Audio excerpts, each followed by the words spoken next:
I would like to discuss this connection between sorcerers, medieval magic, and modern science. What are the links between them? I'm sure that there are certain links. Well, that's a methodological question. But are you speaking on general terms or my own perspective? What do you mean? Of course, I would like to hear your perspective. How do you see this? I mean, we know a lot about sorcerers. They're kind of mythological figures. Sorcerers,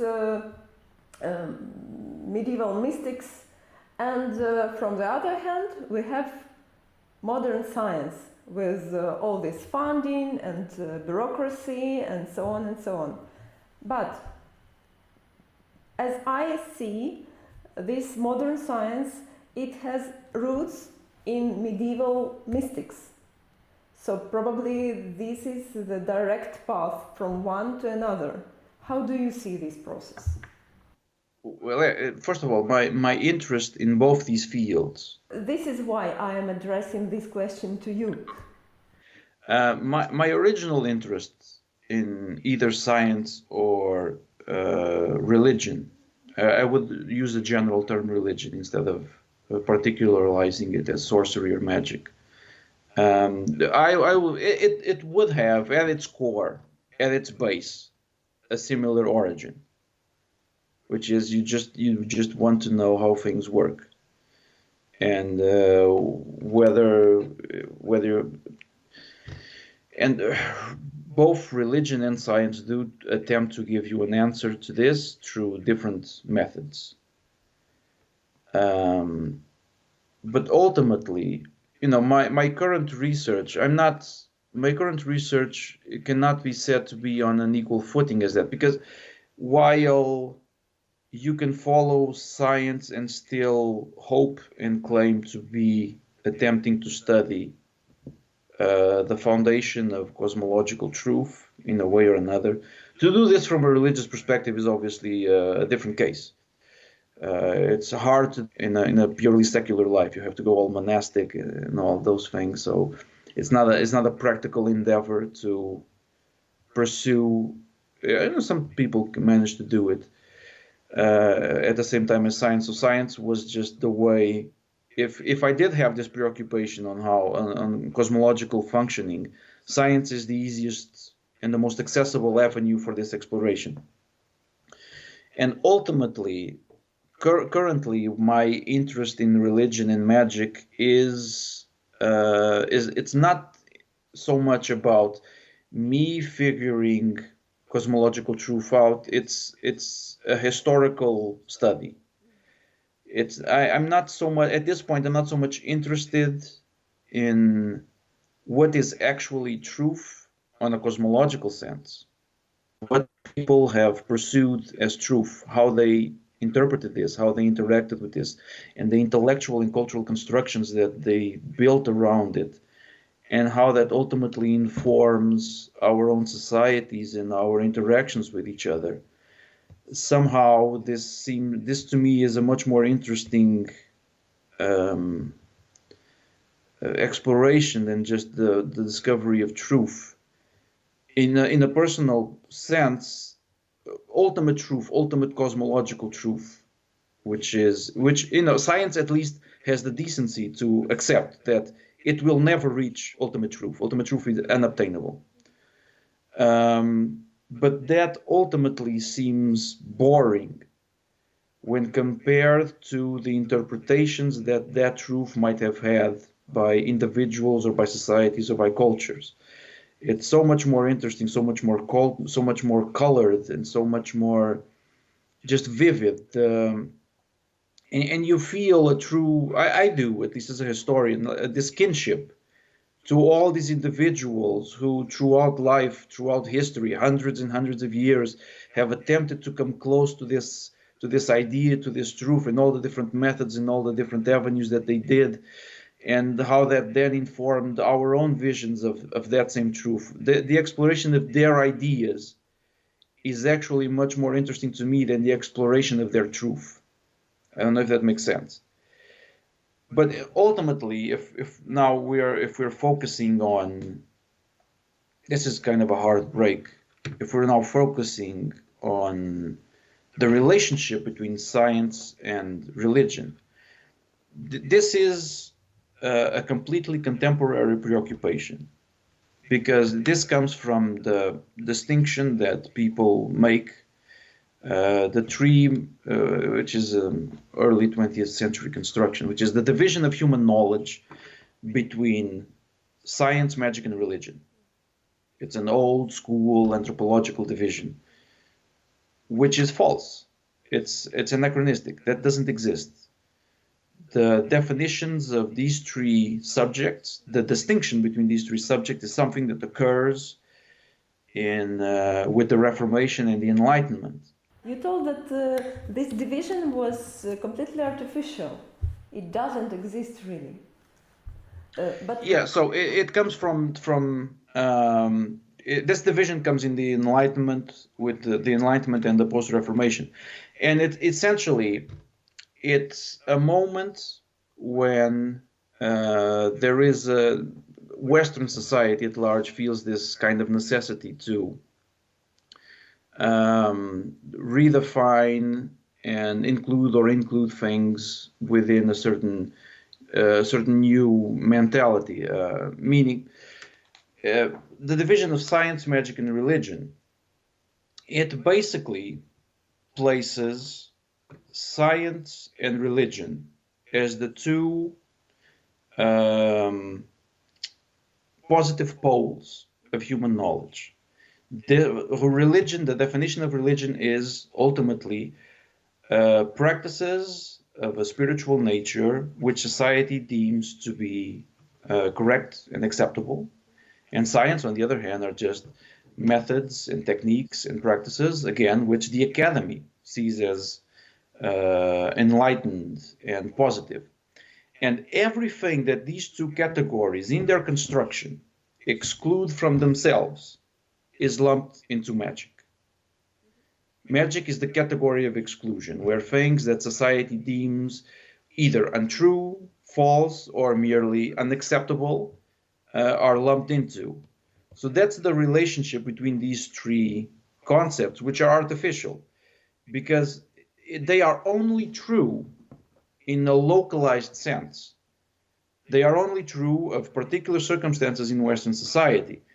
And this is how you have these problematic anthropological works of the 20th century, which still subscribe to this division, which is works done on particular African tribes or in Australia, where this an imperialistically minded anthropology would go into study a particular tribe and look at their spiritual practices and claim that these people obviously do not have religion. They only have magic, and then magic is treated as this pre-religion, because ultimately the definition of religion in the West can only be attributed. The definition of religion is based on our concept of what religion is, meaning Christianity, and any other religion. For any other religion to be accepted into the category of religion, it needs to somehow reflect or be identifiable with the patterns established by Christianity. If you go into a completely remote tribe, completely culturally removed, temporally removed, and you look at their religious practices, which are so alien to you that they cannot be matched with what in the West we understand as religion, meaning Christianity, you just categorize them as magic. You just excluded them from legitimacy by categorizing them as magic. Same thing with science. You might see a series of practices and techniques that if you do not understand them as having the same strict pragmatical approach and methodology as Western science, you will say this is superstition. Why is that man doing that elaborate ritual with those useless tools before he does the actual thing that he's going to do? This is obviously a form of superstition attached to the of science. But ultimately, if we go back to the West, when these three concepts get built, we often realize that their own construction was itself artificial. The most paradigmatic example of this is alchemy, for example, where you ask a contemporary chemist, and he will tell you, well, alchemy is the chemistry before chemistry. It was all the nonsense that eventually led into chemistry. This is simply a historical lie. Before the 18th century, the words chemistry and alchemy both existed as complete synonyms. There was no distinction between one and the other. So claiming that alchemy is primitive chemistry is false, because chemistry and alchemy were actually the same thing. How the distinction gets made is in France in the 18th century. We know the names of all the men who did this. And it's part of the Enlightenment, and I'm not going to say it was a negative thing, but it's just a group of people who got together and said, okay, out of all this alchemical / chemical knowledge we have, all this information, all these techniques, all these instruments, which do actually seem to yield consistent results and which don't? All the things that we see as legitimate, that we have proven these things actually exist, we are from this point on going to call chemistry. All the others we are going to call alchemy. So the division was made at a very particular time by particular individuals. And the problem with this division was that it wasn't solely based on what was academically accepted as science at that time. It was actually based on those men's opinions of what science was supposed to be. Because some of the things that they rejected as alchemy were actually valid theories for the composition and functioning of matter in the 18th century. They simply personally disliked them, and they threw them into alchemy. So the division is itself, not only is it artificial, it was in a way intellectually corrupt. It was not so much about achieving a neutral and universal concept of what science is. It was rather to impose the vision of what science should be by a handful of men. Mm-hmm. Yes. I even think that this particle L in the word alchemy, it means something like divine from Arab, right? That is one of the etymologies that many early chemists used to do, because you then have a period where you still have when you start to build a distinction between chemistry and alchemy, and some would say alchemy, this prefix is of an Arabic origin, means great, so we reserve the greater mysteries of chemistry to alchemy, such as the transmutation of metals, for example. But this is there are papers about it. Newman in Principe wrote extensively about this. This is largely a false etymology. When you worked in these Inquisition archives in Portugal or in Amsterdam also, yes? In Amsterdam, I wasn't working in the Inquisition archives because those were located in Portugal. In Amsterdam, my work there, I actually did work. Actually, it was science ultimately science of history of science, which I was studying 18th century Portuguese medicine and the intersections that had with magic and sorcery. So the Inquisition is my PhD project. Is something I started just a couple of years ago. So I just wanted to ask if you met there some examples or proofs that this division between three religion, mystics, and science is artificial. For example, 17th century they didn't understood religion and mystics and science as something divided. Oh, sure. Look, this is, you don't even have to go to even you have this in the 18th century still. For example, my master's thesis, I was working on, like I said, the history of medicine. And I studied mainly, the thesis was focused on three different doctors. Medics is the best term. And while two of them, at least, had very clear what we today would interpret as a very clear scientifically minded approach towards medicine. Still, the universe where their medicine existed was entirely permeated by divine meaning, meaning that they would go to the point of, when discussing the plague, which was still considered, is still an incurable disease, even though we haven't experienced it in a long time. We do have other plagues. But they did say, look, the plague, and this is from what would be interpreted as a scientifically minded individual. He would say the plague is a type of disease that is divine in origin, and consequently, it's divine punishment. And consequently, there is no medicine that can tackle this disease. Ultimately, the only cure, and he was speaking as a medic, as a scientifically and academically trained medic, the only cure for this type of disease is petitioning the God.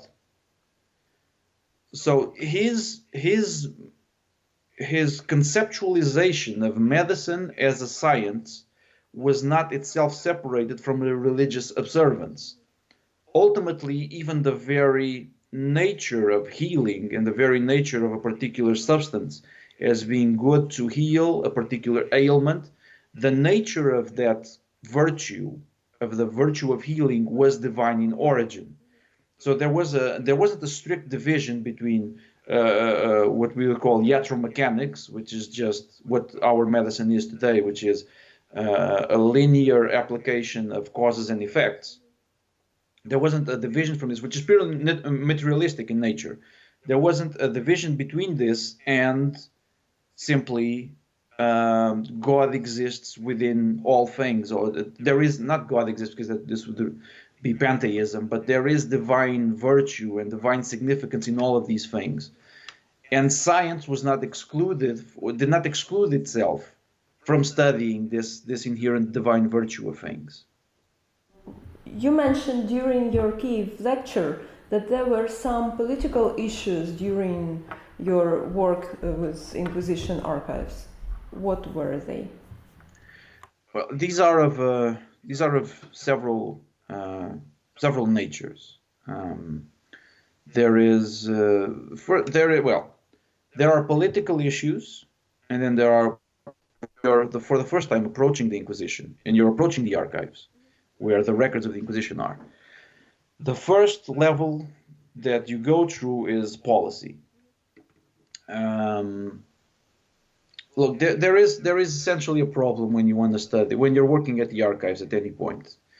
If you're studying the Inquisition, you are going to be reading documents which at times are 500 years old. The archives are a public institution. So that means that any citizen, Portuguese or otherwise, any individual can walk up to the archives, request any document, and he has a right to see this document. It's a public institution. This generates a problem, which is that, like I said, some of these documents are 500 years old. They are very damaged. They are very fragile. So you have a group inside the archives which obviously evaluates every single request for documentation search.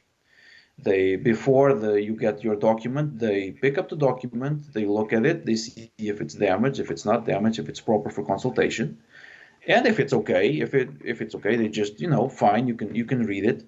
But if it is anywhere below optimal, you are immediately blocked from accessing it, which is a problem because you want to write your thesis, you want to write your Ph.D, and you are.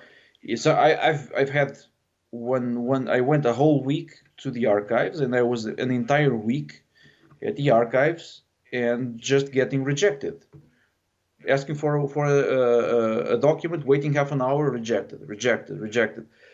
Which, when that happens, you start to question whether or not you can finish a Ph.D. Now, the reason why I understand why they do this. Because, like I said, it's a public institution. When somebody asks for a document, you don't know who is asking this.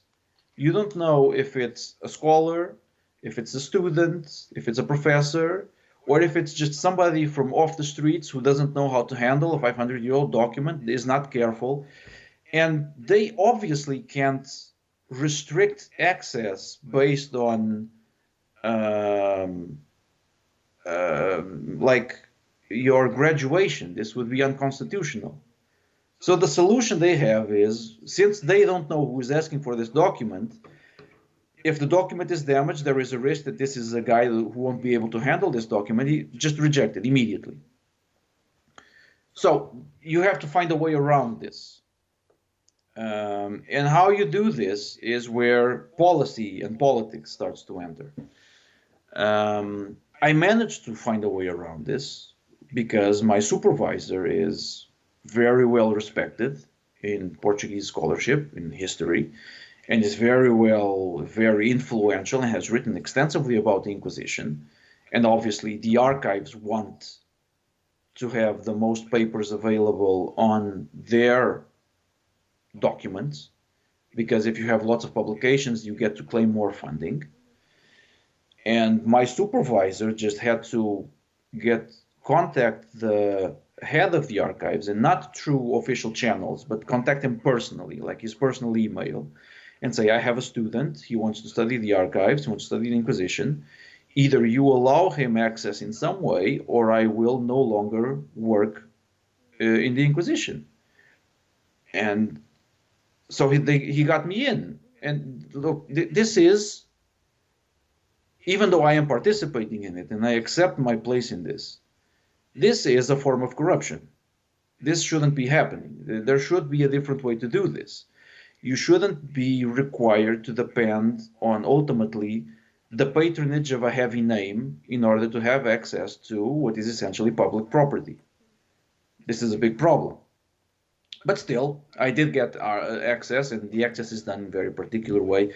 Instead of consulting the documentation in the common room of the archives, I get taken into the restoration laboratory, and I sit there with the rest of the restoration experts. And I ask for a document, and okay, let me check this document, and they check it in front of me and say, okay, this is partially damaged. You can handle this document because you are a PhD student. You are obviously skilled in these issues. You can handle this document partially. They put a mark on a few pages, so you cannot touch these pages, but all the rest, fine. You're fine with it. So that's how I've been doing that type of research. I only managed to have access to the documentation I'm working with right now because of my supervisor. And I was very lucky with my supervisor. My supervisor is a really good guy. But particularly when your preoccupation is research into witchcraft and magic in the Inquisition, there's a different level of problems that come in, which is that your supervisor needs to be sympathetic with your topic of research. In the topics of magic and witchcraft, these are very politically charged areas of history. There is, in academia at large, when you're talking about witchcraft and the Inquisition, there is a left-leaning tendency within scholars. Some scholars look at the Inquisition, they look at witchcraft as historical examples of powerful elites pushing down on popular classes, on rural classes, and control of ideology and all of that. And then you have obviously feminist studies who focus on witchcraft. When you propose a project whose purpose is to complicate that narrative, make it less clear, and maybe offer more insight and more complexity to the overall history of what witchcraft was and what the witchcraft persecution was, which will ultimately, should you be successful, spoil the simple narrative of witchcraft is oppression of women. If it spoils that narrative, then your supervisor subscribes to that narrative, then you have a big problem. Your supervisor will not call the head of the archives to let you have you access to the Inquisition archives. And this is one side of the subject, which is, let's say, left-leaning. But on the other side, if your supervisor, on the other hand, is right-leaning, in Portugal particularly, he will most likely be a practicing Catholic. And he might not see it in good faith that you are attempting to historically and culturally and socially justify magic as a legitimate intellectual endeavor in the early modern period, because he might feel uncomfortable with that legitimization, again, when he probably subscribes to a strict distinction between magic and religion. So these are some of the political issues that you have to be able to navigate. And ultimately, there is no easy way to navigate this except you have to really select, in light of your project, you have to know how to select your supervisor. His guide in politics, and they cannot be religion. They need to be history. You need to find an individual whose main preoccupation is the accurate and complex understanding of human culture and history, which is surprisingly sometimes hard to find. Everybody wants to use history to justify an ideology or a faith constantly. We have this constantly in again an unfortunate corruption of the academy. You know, in the sciences you have the crouching in of industry. In the humanities we have the crouching in of political ideology and religious ideology. You have told me in your letter that nowadays this history of Order of St. Christ is used also for political and political interests of some modern people, right? But it is very interesting story of this order. Actually, it built Portugal, as I understand. It was responsible for yeah, most of our navigators in our great golden age and all of that, they were members of this order. And what you have nowadays, so the Order of Christ is built up in the 12th century, I think. Well, it was the extinction. It was built upon the extinction of the Order of the Templars. So the order gets banished, and there's an order to all kings of Europe to seize all the possessions of the Templars so that they would be given to the Hospitalaries. And our king at the time, King Denis, very good king, he sent a letter to the Pope and said, look, I'm not going to do that because actually all the properties of the Templars were not given to the Templars. They were on loan. They belonged to the crown. So he seized all the Templar properties, and most of the Portuguese Templars, instead of being arrested, they kind of just disappeared. And a few years later, he asks for permission to create a new order, which he would call the Order of Christ. And he got permission for that, and he just donated all the previous Templar properties to that order and reinstated all the previous Portuguese Templars into that order. So you have this order as what you would call a legitimate continuation of the order of the Templars. And then they were responsible for all the navigators belong to that order. It's a historical order, although it doesn't exist anymore. At a certain point, it lost its military wing, which some people describe it as part of the collapse of the Portuguese Empire, that we lost these warring monks. And that's all fine and good.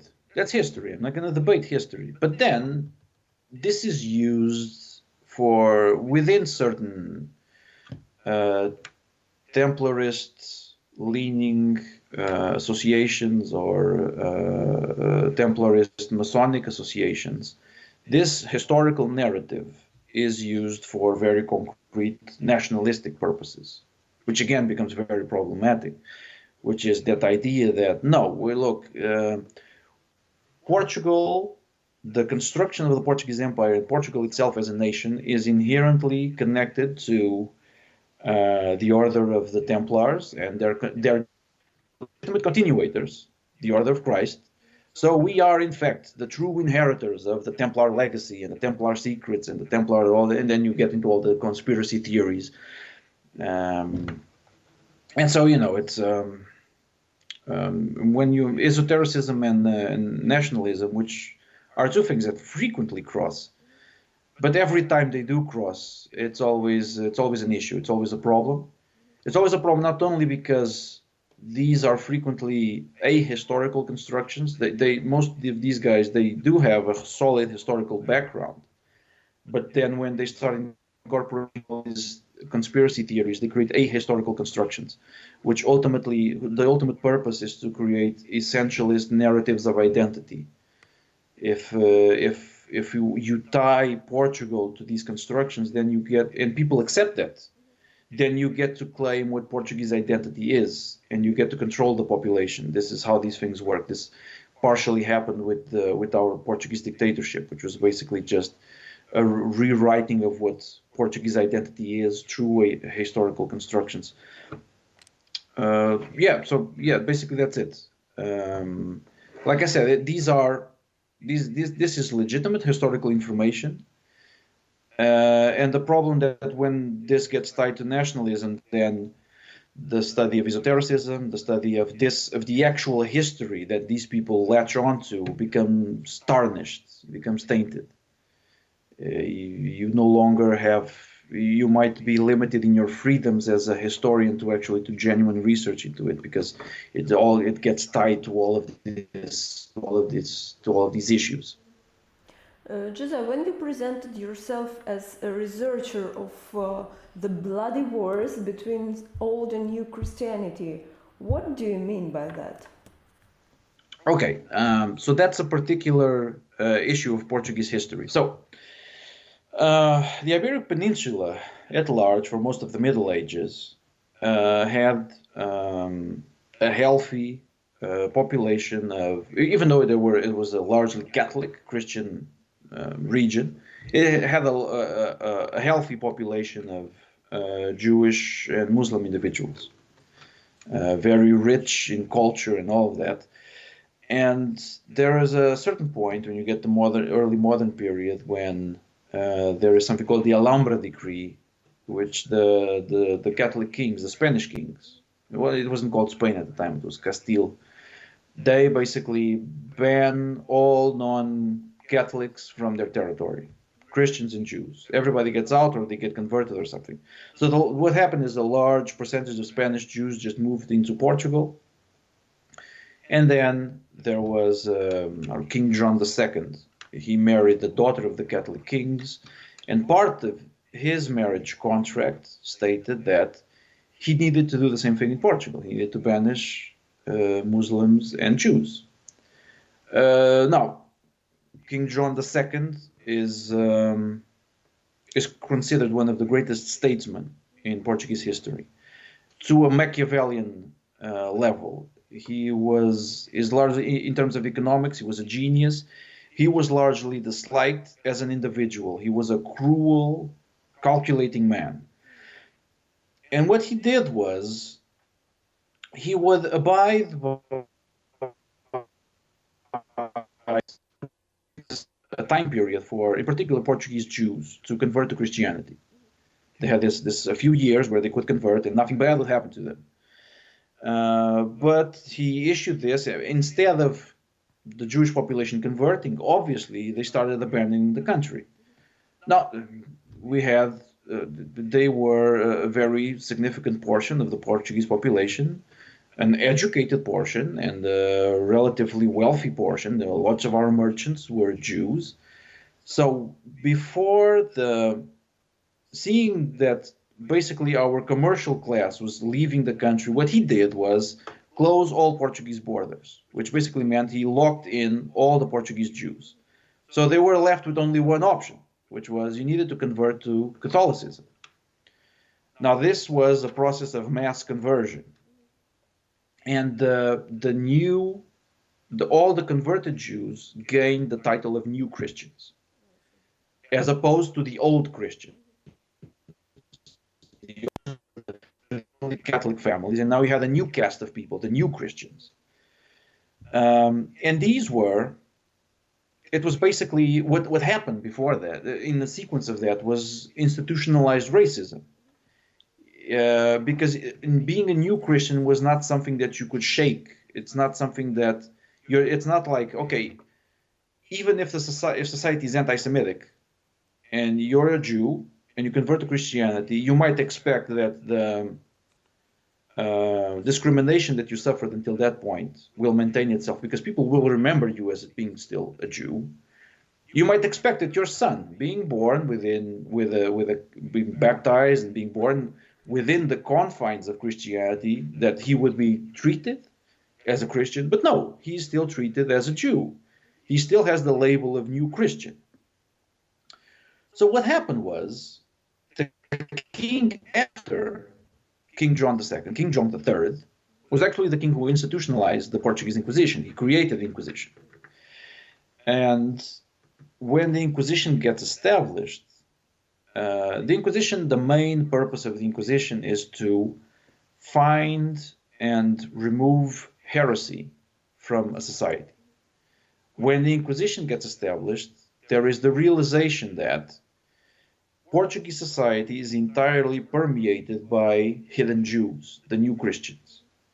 And the new Christians are, since most of them are actually just Christian in name, most of them just continue their Jewish practices in secret. So they are the main source of heresy within Portuguese society. And this made it that the Inquisition, the main focus of the Inquisition in Portugal, was persecution of hidden Jews, persecution of new Christians. On a lower scale, you had Protestants, and on a much, much, much, much lower scale, you had magic and witchcraft.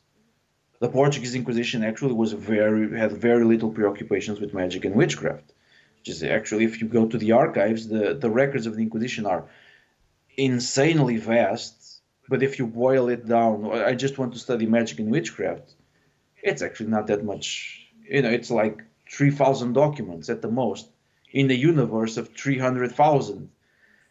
And basically, we have an organized effort, a consistent organized effort to find witches. We did have an organized effort to find Jews. That's where the persecution happened. That's the blood war. That because you were new Christian, because your ancestry could be traced to somebody Jewish, you were immediately suspected of heresy, and you were immediately suspected of being essentially a religious criminal. Now, there are also several aspects to this, and how this becomes increasingly problematic, increasingly horrifying, is when you realize that the Inquisition was a self-funded institution. It didn't receive funding from the crown. It didn't receive funding from the church. It needed to fund itself. And one of the very few ways they had to do this was by the confiscation of all the possessions of the people they arrested. So they tended to focus on wealthy individuals who were all highly educated, fairly wealthy merchants, new Christians, and new Christian doctors. So that's how it's basically a self-feeding cycle. The Inquisition needs money. There is the notion that there are Jews everywhere, so our main source of income will be the persecution of these Jews, these hidden Jews. And that's the blood war. That there was an official institution in Portugal whose sole purpose was the segregation and persecution of individuals with a particular bloodline, so that it could sustain itself to continue that persecution.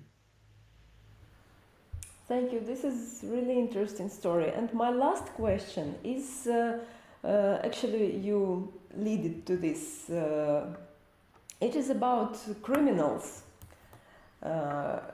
You told that Inquisition saw Jews as criminals, right? Heretics.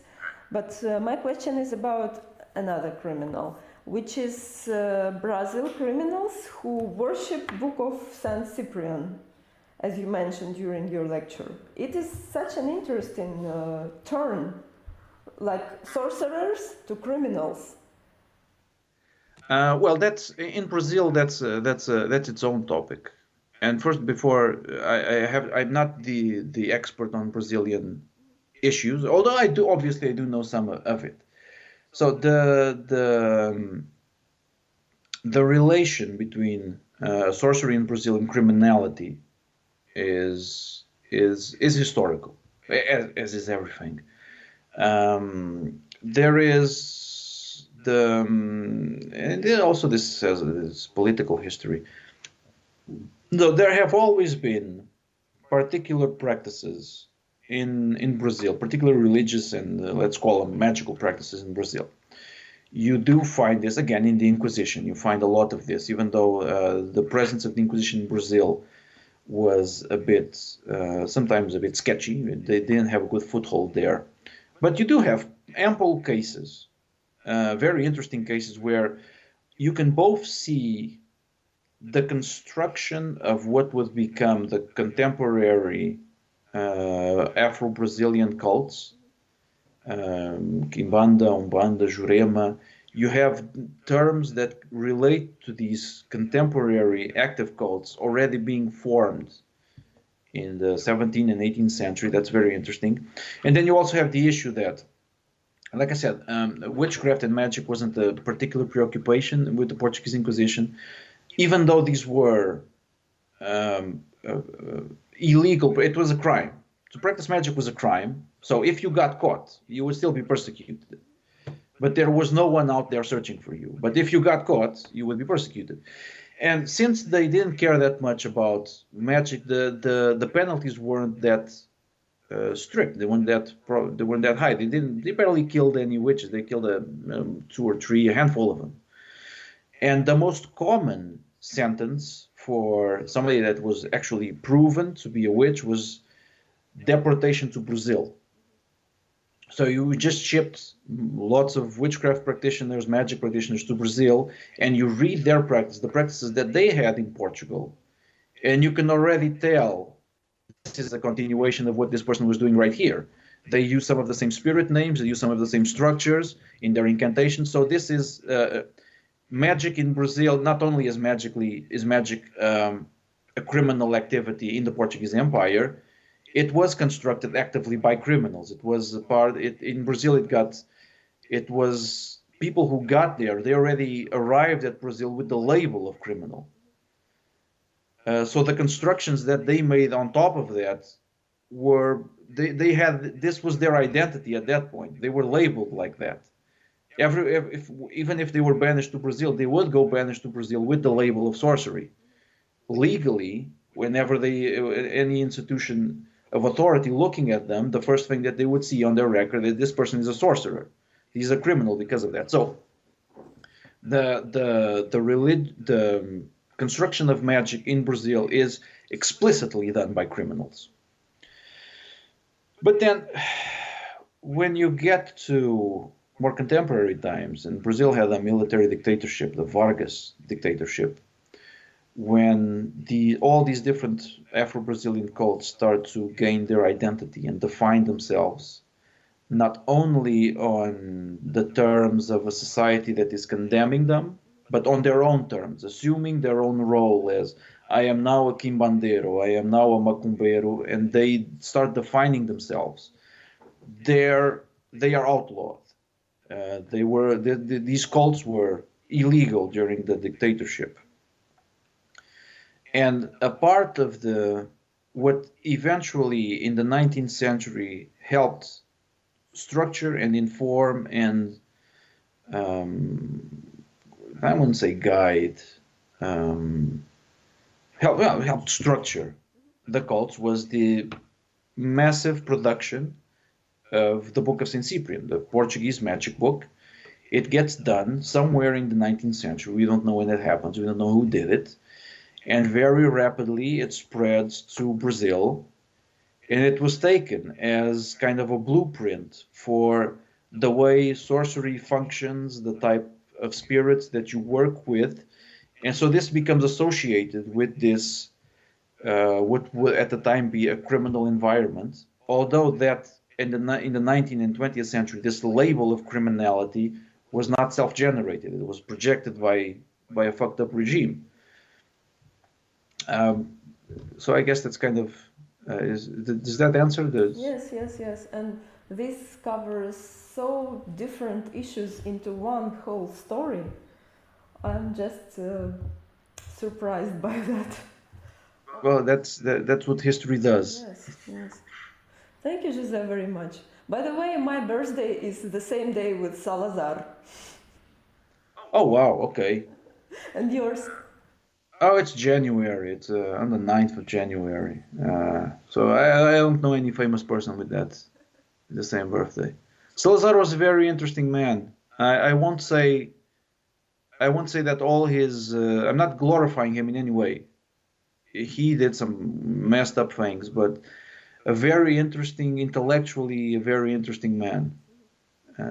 We are still, as most countries who went through dictatorships, we're still in a withdrawal from his ideology, the ideology that he imprinted on this country. We're still trying to make our way out of it. Mm.